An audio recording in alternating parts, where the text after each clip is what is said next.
교과서 51쪽 통치체제를 정비하다를 공부하겠습니다. 여기에서는 이제 조선의 중앙정치 조직과 그 다음에 이제 관리등용제도, 그리고 이제 지방행정조직, 그 다음에 이제 지방의 향촌사회의 양반들의 자치조직인 유양소에 대해서 우리가 공부를 하게 되는데, 먼저 중앙정치 조직을 이제 공부를 하겠습니다. 먼저 이 교과서에 나오는 표를 좀 확대를 한번 해보면, 조선은 이제 중앙정치 조직인데요. 이제 왕을 중심으로 해서 이제 왕 아래에 중앙에 이제 여러 관청들이 쭉 늘어져 있죠. 조선 최고의 관청은 이제 의정부입니다. 의정으로 끝나는 세 명의 재상이 합의로 국가의 이제 중요한 문제를 처리하는 그런 이제 이 조선 최고의 관청이 바로 의정부죠. 그래서 이제 영의정, 좌의정, 우의정 세 명의 정승들이 국가의 중요한 문제를 이제 처리를 합니다. 의정부 아래에는 이제 이 2호 예병형 공이라고 하는 이제 6조가 딸려 있었죠. 고려 시대는 이제 6부였었는데 조선 시대는 6조입니다. 그래서 이제 각각 국가의 중요한 행정을 이제 나누어서 담당하였다. 의정부 밑에 승정원이라고 있습니다. 이 승정원은 국왕의 비서기관으로서 이제 왕명 출납을 담당한다. 왕의 명령을 신하들에게 전달하고 신하들의 이제 어떤 보고서를 이제 왕에게 전달하는 왕명 출납, 왕의 비서기관이다. 그래서 승정원의 우두머리를 우리가 도승지라고 하죠. 옛날에 그 고려 시대에 우리가 중추원에 그 승선이라고 있었죠. 바로 이제 그 승선이 왕명 출납을 담당했는데 이제 같은 기능을 하고 있죠. 그다음에 이제 의금부라고 있습니다. 의금부는 특별 사법기관입니다. 그래서 이제 국가의 어떤 그 중죄인을 처리하는 그런 기구로서, 여러분들이 금부도사라고 빨간 옷을 입은 사람이 이제 사극에서 이제 가끔 나오는데, 왕이 잡아들여라 하면 이제 잡아들이는 왕의 명에 따라서 이제 중죄인을 처리하는 특별 사법기관이 의금부가 되겠죠. 그다음에 이제 그 밑으로 사헌부, 사관원, 홍문관이 있습니다. 요 세 기구를 우리가 합쳐서 삼사라고 부릅니다. 또 다른 말로 이제 언론 삼사라고도 부르는데, 사헌부는 이제 관리들이 잘하나 못하나 감시하고 살펴보는 감찰기관이죠. 그 다음에 이제 사관원은 이제 왕의 어떤 잘잘못을 충고하고 간언하는 간쟁기관이 바로 사관원입니다. 그리고 이제 홍문관은 성종 때 집현전을 이제 계승해서 설치한 그런 기구인데, 바로 이제 왕의 정책을 학술적으로 자문하는 그런 기구이고, 여기서 이제 경연과 서연을 담당한다, 이렇게 볼 수가 있죠. 그래서 이 사헌부, 사관원, 홍문관의 이 언론 3사는 바로 왕권을 이제 왕권을 견제하는 그런 기구가 되겠고, 그다음에 이제 이 승정원과 의금부는 왕권을 어떻게 줍니까? 왕권을 강화하는 그런 기구가 되겠다. 이렇게 여러분들이 정리를 할 수가 있겠죠. 자, 교과서에 여기 밑줄을 좀 치겠습니다. 사헌부, 사관원, 홍문관의 3사를 두어 정사를 비판하고 관리의 비위를 감찰하게 하여 권력의 독점과 부정을 방지하였다. 3사에다가 네모치고 권력의 독점과 부정을 방지하였다에다가 네모를 치겠습니다. 바로 쉽게 얘기하면 왕권 견제기구다, 이렇게 정리할 수가 있겠습니다.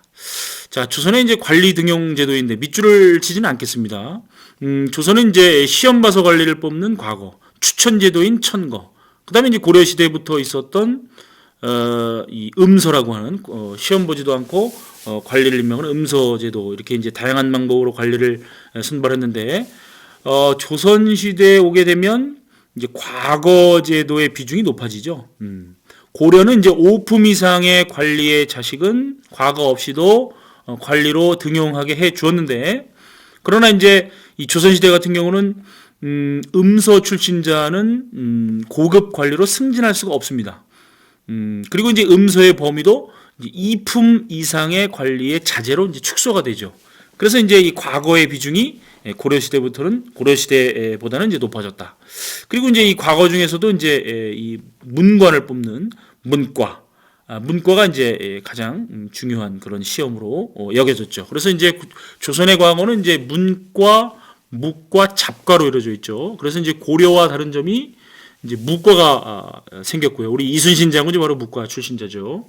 그리고 이제 고려 시대에는 이제 이 승려에게 승계를 주는 승과가 있었는데, 조선 시대에는 당연히 억불 정책으로 인해서 승과가 있을 수가 없죠. 그런 이제 특징들을 가지고 있다. 그리고 이제 이 뭐 다시 한번 얘기하지만 천거와 음서는 이제 고려 시대에 비해서 대상과 범위가 크게 줄어들어서 과거가 차지하는 비중이 굉장히 높았다. 과거를 통해서만 높은 관리로 진출할 수가 있었다. 이렇게 정리를 하겠습니다. 자, 그다음에 이제 이 조선의 지방행정조직을 보겠습니다. 지방행정조직 교과서에 있는 지도를 좀 확대해서 한번 살펴보겠습니다. 조선은 이제 기본적으로 이 팔도죠. 조선 팔도. 우리 팔도 사발면 있죠. 팔도. 그래서 팔도 비빔면도 있고. 그래서 이제 팔도가 있고 그 도 밑에 이제 부목 군 현을 두죠. 그래서 이제 도에는 고려 시대는 이제 이 상설 행정기구가 없는 안찰사가 파견됐지만 조선 시대는 이제 이 관찰사가 이제 이 그 도의 행정을 이제 맡아 보게 되는 거고, 이 도 밑에는 이제 부목 군현 이렇게 이제 나가죠. 그런데 이제 우리 그 조선의 이 팔도의 이름을 한번 보겠습니다. 이 평안도, 함경도, 강원도, 충청도 이렇게 되어 있는데 이 도의 명칭은 그 도에서 잘 나가는 두 도시의 앞글자를 딴 거죠. 자, 평안도는 어떤 도시 앞글자를 땄죠? 평양과 안주죠. 함경도는 함흥과 경흥이죠. 그 다음에 강원도는 강릉과 언주고, 황해도는 황주와 해주. 그 다음에 충청도는 충주와 청주. 그 다음에 전라도는 전주와 나주. 그 다음에 이제 경상도는 경주와 상주인데, 그럼 경기도는 뭡니까? 경기라고 하는 말은 이제 이 서울 경자에다가 둘러쌀 기자를 씁니다. 그래서 수도 한성을 뺑 둘러싸는 지역을 우리가 이제 경기라고 그렇게 이제 부릅니다. 자, 조선의 지방행정조직이 고려의 지방행정조직과 다른 점, 굉장히 중요한 내용인데, 다른 점은 모든 군현의 지방관을 파견했다. 모든 군현의 지방관을 파견했다. 자, 고려 시대는 어떻습니까? 지방관을 파견한 주현보다 지방관이 파견되지 못한 속현의 숫자가 굉장히 많았다 그랬죠. 그래서 그 속현과 특수행정구역인 향소 부곡에는 누가 실질적으로 행정실무를 담당했냐면은 향리라 그랬습니다. 그래서 고려시대에는 향리 지위가 높았다. 이렇게 정리를 했었죠. 그런데 조선시대에는 모든 군현의 지방관이 파견되면서 중앙의 통치력이 지방 구석구석까지 이제 미치게 되는 거고, 그러다 보니까 이제 이 수령의 권한이 부목군현의 부에는 뭐 부사, 목에는 목사, 군에는 군수, 현에는 현령과 같은 수령, 다른 말로 이제 원님, 사또 이렇게 부르는 수령의 권한이 굉장히 강화되죠. 그래서 수령에게는 지방의 행정, 사법, 군사권을 이제 수령이 갖게 되는데, 그럼 향리는 어떻게 됩니까? 향리는 그 지위가 고려 시대보다는 떨어지죠. 향리는 수령을 보조하는 세습적인 아전의 지위로 격화됐다. 이렇게 여러분들이 중요한 내용을 꼭 알아두시기 바랍니다. 자, 이 교과서로 돌아오면 중요한 내용이 바로 이거죠. 조선시대는 모든 군현의 지방관을 파견. 여기다가 네모를 좀 치겠습니다. 자, 그리고 수령의 권한이 강화. 밑줄을 좀 치고, 향리는 어떻게 됩니까? 향리는 수령을 보조하는 아전으로 지위가 떨어졌다. 이 아전이라고 하는 말이 이 향리를 뜻하는 말인데, 그 관청, 관아 앞에 이제 주로 살고 있기 때문에 관아할 때 아자와 이제 앞전자를 써서 아전이라고도 부릅니다. 아전. 그리고 자, 이제 이 조선 시대의 이제 지방의 사족들, 지방의 양반들, 이게 사족, 뭐 사림, 양반 이제 다 같은 말이라고 여러분들이 이해하시면 되겠습니다. 그래서 이 지방의 양반들이 만든 향촌 자치조직이 있죠. 그걸 우리는 이제 유향소라고 부릅니다. 유향소에다 이제 네모치고, 파란색은 다 밑줄을 쳐야 되겠죠. 그래서 이 유향소의 이제 기능은 뭐냐면, 자, 수령을 보조한다. 여러분들 이 수령은 조선 시대에는 상피제라고 있습니다. 상피제. 상피제라고 하는 건 서로 피하는 제도인데, 자기 고향으로 수령으로 갈 수가 없는 거죠.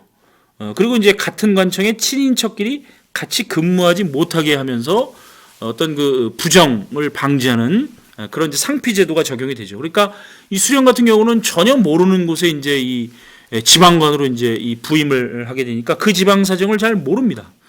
그 지방 사정을 잘 모르니까 그 지방에 거주하고 있는 사족들이, 양반들이 이제 수령을 도와서 이제 어떤 그 지방 행정에 이제 도움을 주게 되는 거고, 그리고 이제 이 백성을 교화한다. 이 지방의 양반들은 이제 이 기본적으로 이제 양반들은 조선 시대는 이제 성리학자죠.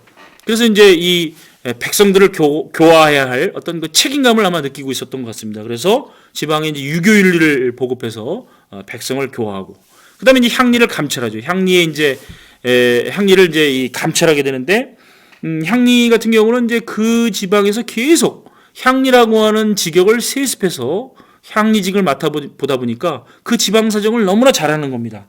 그래서 그 지방 사정을 너무 잘하는 향리를 감찰하고 그다음에 이제 수령을 보좌하고 백성을 교화하는 역할을 했던 조선시대 향촌자치조직 뭐라고 부릅니까? 유향소라고 부른다. 이렇게 여러분들이 정리를 하겠습니다.